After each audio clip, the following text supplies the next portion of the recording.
Yeah, I think we're ready. Hi, so welcome to our Natural Doctors podcast this week, where we're going to talk to Dr. Noyan, who is an experienced GP and a functional medicine doctor. And I'm very excited to say he's also joining my practice. And we're going to talk a little bit about the different types of medicine and how they relate, and find out a bit more about Dr. Noyan and his specialties. Hi. So, welcome. Oh, thanks, guys. Thanks for having me. So, a little bit about myself. Basically, I've been an NHS GP for about 5 years now, and I've been working within the NHS as a doctor for about 12 years.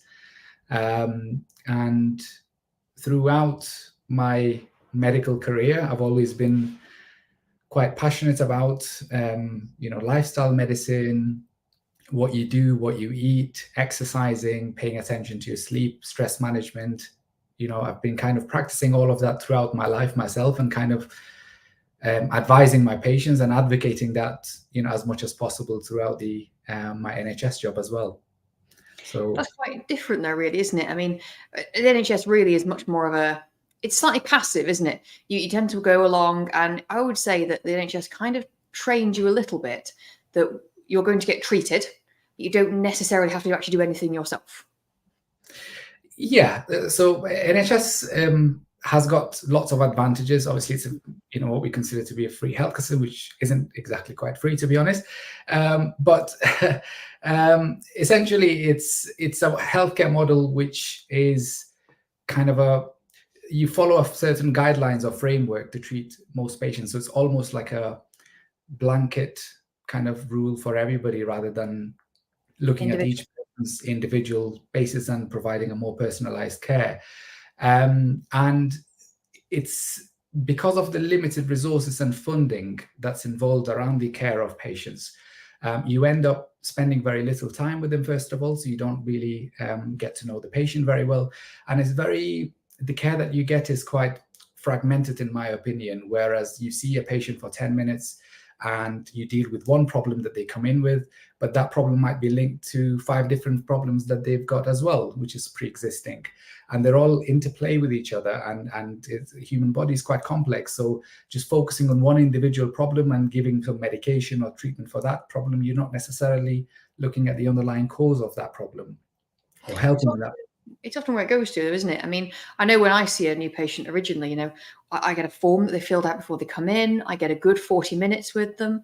I'm able to spend time examining them. It then means when they come back again, I then do a results appointment for a good half an hour. It does feel like the NHS is, it's kind of set you up at a disadvantage, because you have got that 10 minutes, you're then on the back foot. And so it's very easy to go down a medication route because you haven't got time. Absolutely, yeah. I think you've put a nail in the coffin there in terms of the care that you can provide for patients. It's very much medication kind of driven as opposed to advising, because let's face it, you haven't got the time in that 10 minutes with the patient, including that you have to write up their notes in that 10-minute time, to be able to give patients any kind of lifestyle advice. So you mentioned about a detailed intake form. You haven't got that, unfortunately. So you don't know what patient what kind of lifestyle they're leading, what kind of diet they're eating, are they exercising, are they sleeping? You have very limited information in time in terms of gathering that information, and then to be able to deliver that in a way where you have time and patient fully understands what you actually mean is very limited. And offering them lifestyle education, it's a bit of a postcode lottery as well. There are certain organizations where you can refer patients on so they can get more education in regards to diet and exercise, but it's not something that's offered to all patients across Greater Manchester. There are certain areas of Manchester where they have those services. There are certain areas that they don't. And even within those services, it's very limited to how many sessions you're allowed to have. So you might be allowed to have a certain number of sessions, and patients often come back and they say, well, actually, I've not really learned a great deal about what I'm supposed to do, because there is no accountability. There's no somebody checking on to make sure you've actually implemented those lifestyle advice that you've been given.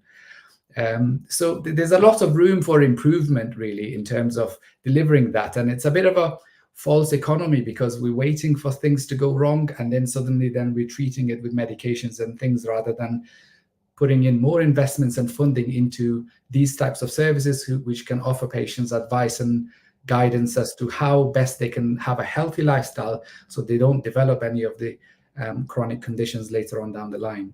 So they find their root causes. What drew you to functional medicine in the first place? How did you get into that? Well, like I said, I've always been quite a big advocate of lifestyle, exercise, looking after your body and looking after yourself, and always treated food as a quality of fuel rather than something just to get rid of hunger. And that obviously kind of overspilled into my medical practice as well, in terms of, even though there's very limited time that you have with your patient in the NHS, I've always kind of tried to deliver some lifestyle medicine. For example, if a patient's had a new diagnosis of diabetes, if I needed to prescribe a medication according to guidelines, I've always made sure that I spend a substantial amount of my consultation time focusing on diet, exercise, weight loss, and other things that they can do, which will make a far greater benefit to them in managing their blood sugars than the medication that I'm going to prescribe for them.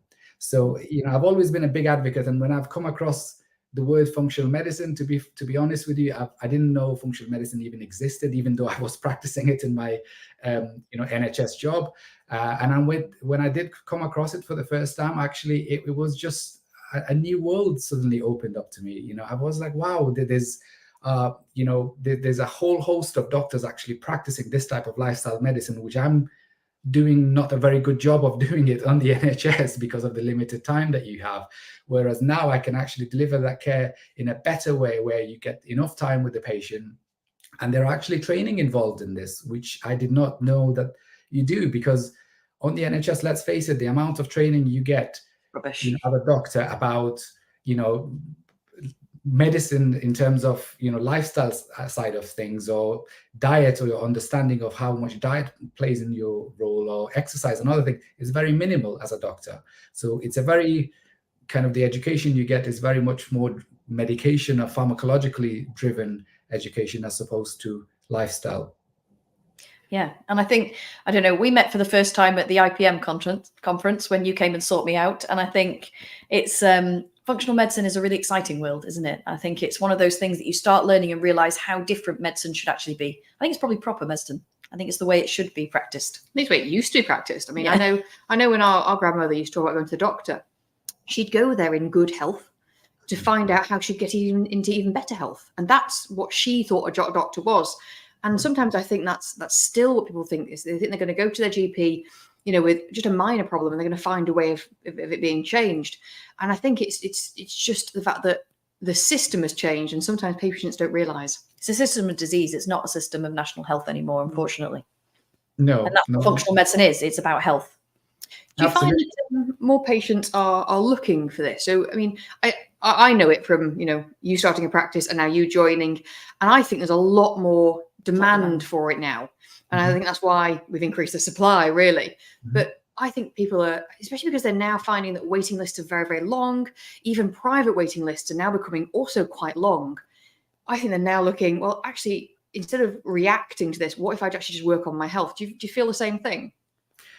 You're absolutely right there. I come across patients on a daily basis on my NHS job looking to improve their lifestyle in some shape or form or capacity, but they haven't got the resources, or they don't know in which direction to go.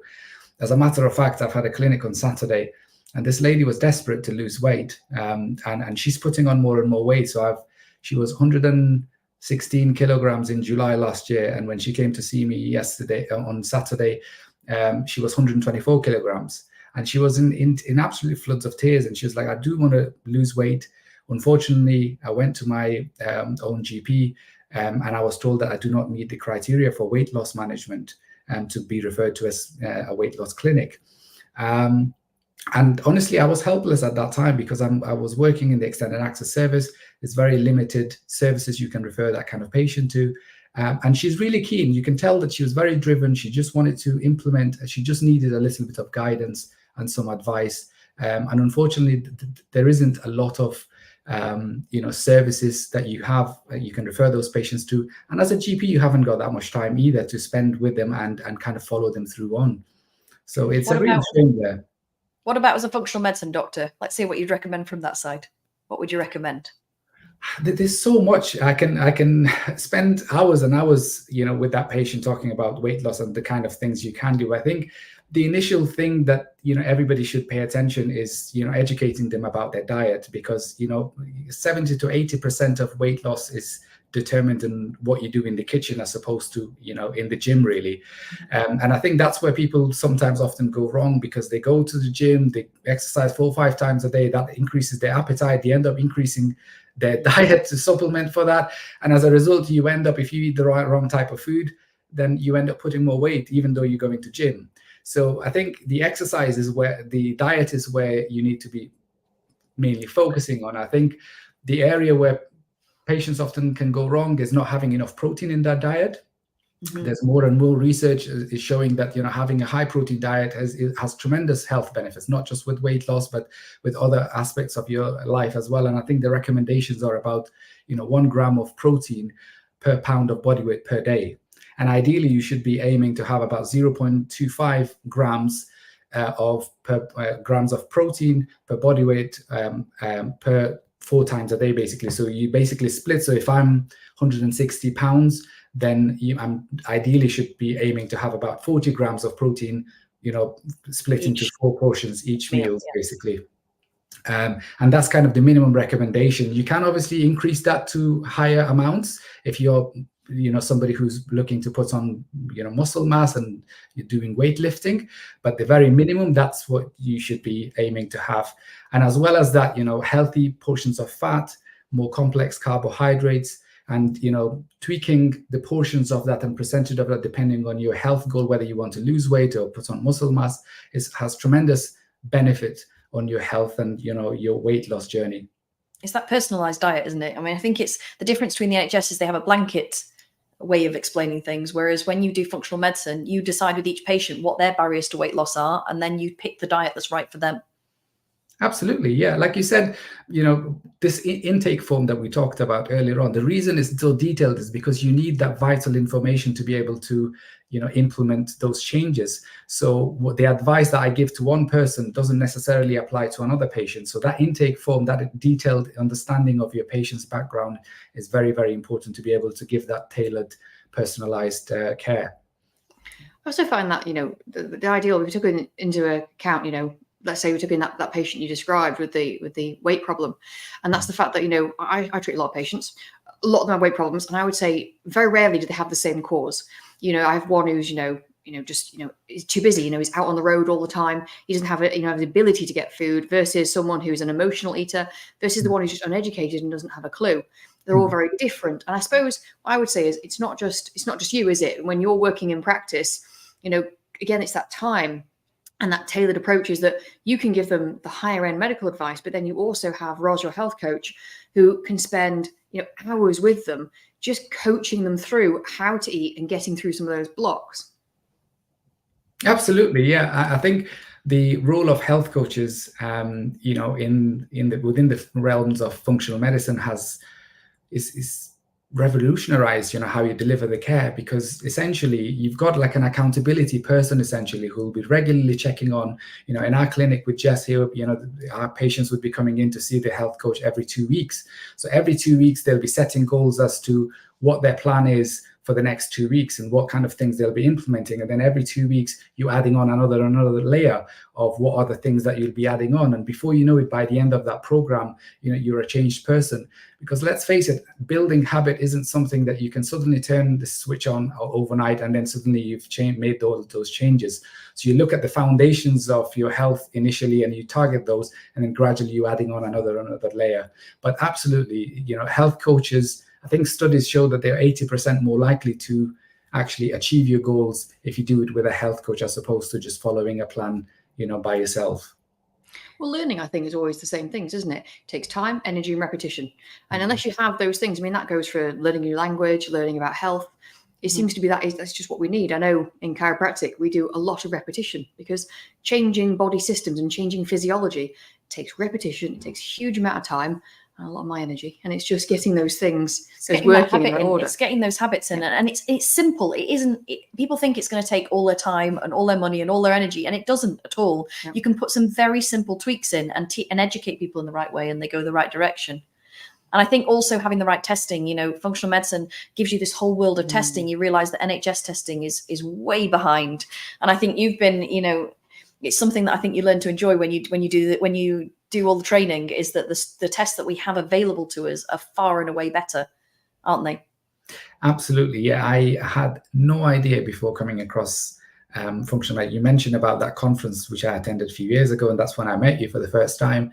When I actually attended that conference for the first time, and every speaker would come on stage and talk about this, you know, particular aspect of medicine, new research, and these testing that's available to us, my mind was completely blown. I had no idea that we've got access to so much resources, and we're not utilizing vast majority of them on the NHS due to funding, due to, you know, limited resources and other things, politics that plays into it.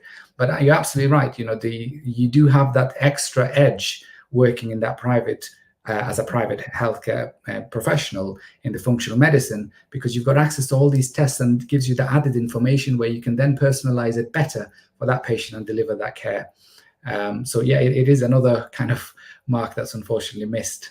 I think you realize, don't you, that to some extent, that's when you first start to realize that the NHS, you know, you think when you're working in the NHS that you're going to be the best doctor you can be, and you work really hard in that specialty. And even when people see a private doctor, that's still a doctor from the NHS that just worked privately. But you start to realize the world of functional medicine is cutting edge. It's working with the evidence as it comes out, and it's looking at that evidence and using it to change people's lifestyle, change people's diet. But then the NHS is stuck in its guidelines, which we show are based on evidence that's 17 to 40 years old in some cases. It's not cutting edge evidence. It isn't using the latest trends. It isn't using the latest tests available. And it's just a very slow and a bit of a clunky machine that doesn't, unfortunately, keep up with everything to help patients. Yeah. The NHS, due to the bureaucracy of, you know, how from the stage of research until that evidence is implemented, guidelines, you're absolutely right. It takes many, many years of that, going through multiple meta-analysis and multiple different trials, and then goes through multiple kind of reviews and peer reviews before it becomes a guideline. And even then, for it to become a guideline, it has to go through a certain funding procedure to make sure the kind of the cost benefit of that particular therapy is actually cost effective before it goes. So even if something that actually does work, if it's not very cost effective, it won't get approved to become a guideline. So there's a lot of, you know, hurdles that any kind of intervention has to go through for it to become widely available through the NHS. And that's part of the reason that, again, you've got that edge as a functional medicine practitioner, because, you know, the sky's your limit, really. You know, every test and every new evidence that comes to light, you know, there's nothing stopping you from actually implementing it to your patients. I think it's also pretty intuitive, isn't it, as well? I think the other side to it is that, as well as having the cutting edge science, it's also looking at things that have been used for 3,000 years, you know, the diets and the things that have been around. And I think that's what attracted me to it as well, with my Chinese medicine and other things. And I think it's that it relies on you having some intuition of what suits your body. Yeah, absolutely. I think, you know, you know a lot more about Chinese medicines and obviously herbal side of things, which I still have to learn quite a lot, you know, to get to the level of knowledge as yourself. But you're absolutely right. Some of these medications and, you know, herbs and Chinese medicines, they've been around for thousands and thousands of years. You know, they've worked, and there's a reason why people are still using them, even, you know, many thousands of years, you know, down the line, because they're effective. And, you know, some of the things, for example, that, you know, you offer in the clinic, you know, such as acupuncture, you know, for acupuncture to get approved on the NHS, it has to go through a certain kind of reviews and research, which, let's face it, for acupuncture to be tested on a research basis, it's extremely difficult, because you're sticking a needle in somebody and there's no way of not sticking a needle. And so if you're going to do a double-blinded study, how are you going to assign people into those who gets the acupuncture and those who don't? So there are limitations to, you know, everything can't specifically go through meta-analysis and, you know, those double-blinded studies in order to get approved. And that's, again, an area where, you know, it's falling short. I do think that's the craziness of research. Everyone loves these, randomized or blind controlled trials. And I would say, as a chiropractor, we fall short of that too, because you can't have a chiropractor who thinks they're a chiropractor but isn't, and a patient who thinks it's chiropractic but it isn't, an adjustment that everyone thinks is an adjustment but isn't. You can't do double blind. I know. It doesn't have work. to train a chiropractor fakely and go, we've trained you fakely just so we can use you for research. And it all goes through craziness. But, that's where, actually you've got two sides of this now. So you can use case studies when you're in private practice, can't you? Which is great. But also you have the ability to know that, actually, even if you don't have research says something works, you definitely have one advantage, and that is it doesn't have the same side effects. And that's the fact that, you might say conventional medicine has all this research, but a lot of research says it has a lot of downside to a lot of medications that do have huge side effects. It's great, but they're researched. Yeah. But they're there. Whereas, you send them to an acupuncturist, it's not going to harm them. And that's where, some of this, actually comes out on top. And someone's diet, not going to harm them. Only going to help. Yeah. And that's where you actually have a nice advantage to it. And I always like to turn that around to patients when they say it's not research. And I go, no, but sometimes research shows things are bad. Yeah. So we've got that advantage. And do you ever find that, you end up treating quite a lot of kind of like medication issues to do with that side, as opposed to actually the cause, actually the condition they came in with? Yeah. In terms of using medications for patients, yes, if it's a necessity and there are certain medical conditions, you've got to use them. And unfortunately, that can be avoided in all situations. But it's amazing how much of an impact you can achieve by just focusing on lifestyle and the looking at the person holistically as a whole. I can give you an example of my dad, for example, where he's during the pandemic, unfortunately everywhere was locked. He couldn't exercise, he couldn't lead the normal lifestyle that he's had, and as a result of that poor lifestyle, he ended up not having a particularly good diet. He's put on some weight. His sciatica flared up, which meant he was bedridden for quite some time. And that just escalated things. And he just ended up being in a very poor metabolic state. And we did some health screening with our GP, and he ended up getting diagnosed with type 2 diabetes for the first time in his life, having any kind of health condition.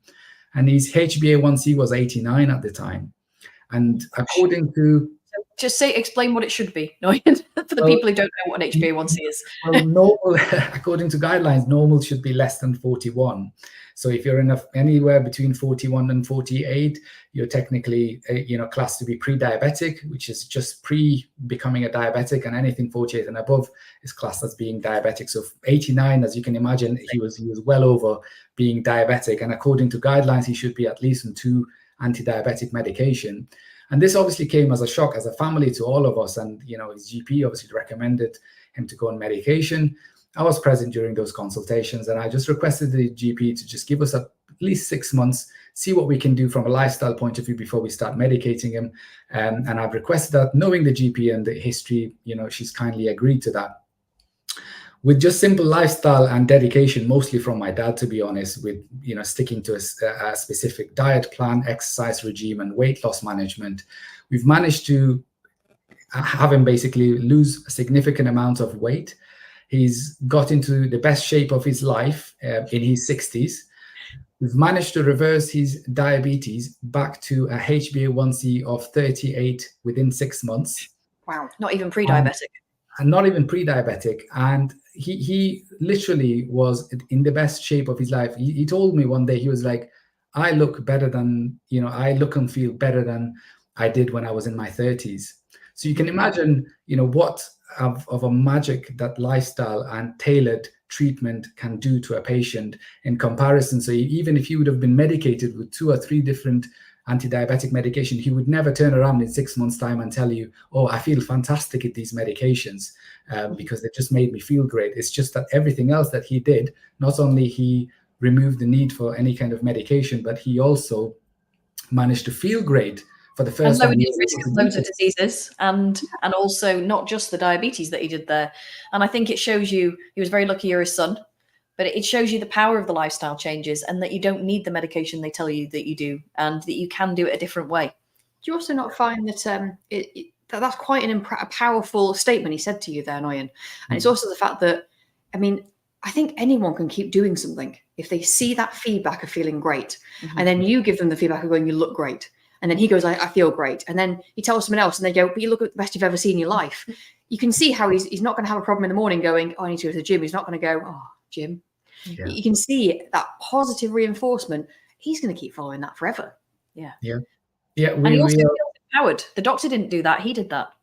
He did that, yeah. And all credit to him. All I did was kind of point him in the right direction. But to be honest, vast majority of the work he did. And if he wasn't as dedicated and as disciplined as he is, obviously he wouldn't be able to achieve that result. But that's the power of accountability. That's the power of going back to somebody for more information. Every few weeks you're checking the weight, you're tailoring that treatment, accordingly. And that's unfortunately what we can offer on the functional medicine side. But if his GP haven't got the time to do that for him, unfortunately, her next plan would have been to put him on 2 anti-diabetic medication, and then to review him again in 3 months' time with another blood test to check his, HbA1c.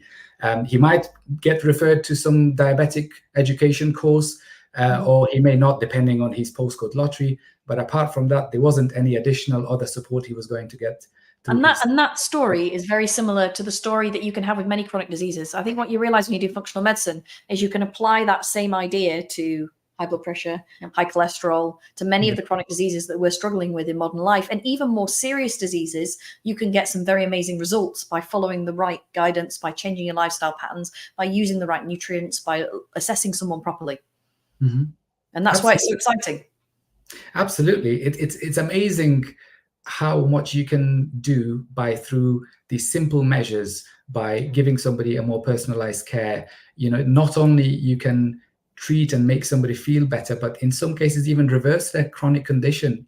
Somebody who would have to be diabetic for the rest of their life, imagine not needing medication for that.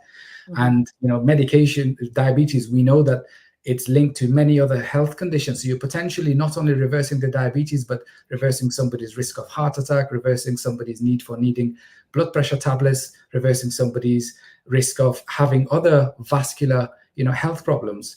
So it's incredible. It's just a life-changing journey for patients. And once you experience that, we've had feedback through some of the patients, even in the functional medicine, patients coming back and saying, I've never felt this good in my life. I can't remember the last time I felt this good.